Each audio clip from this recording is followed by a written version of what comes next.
ഒരു പ്രതിഷേധ സൂചകമായാണ് ഈ റോഡിൽ കിടക്കുന്നത്. ഏതാണ്ട് ഒരു മാസമായിട്ട് 15 ജീവനുകളാണ് പൊലിഞ്ഞത്. അത് കാരണം നൂറുകണക്കിന് ആൾക്കാരാണ് അനാഥരായത്. കേസെടുക്കണോ? അല്ല, അത് കുഴപ്പമില്ല. പോലീസ് കേസെടുത്താലും കുഴപ്പമില്ല. വണ്ടിക്കത്തിന് ഞാൻ കാര്യം വന്നേക്കാം. വണ്ടി ഇത് സാധനം വെച്ചോ. പോലീസിന്റെ അറസ്റ്റ് വരികയാണ്. കാരണം പോലീസിന് ഉൾപ്പെടെ ഈ കാര്യം അറിയാവുന്നതാണ്. കാരണം അവിടെ വളരെ പ്രധാനം. ഞാൻ അവിടെ ഇരിക്കാം.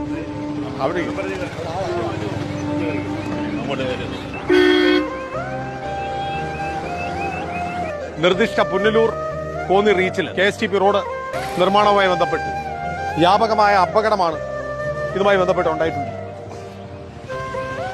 ഒരു പ്രതിഷേധ സൂചകമായാണ് ഈ റോഡിൽ കിടക്കുന്നത്.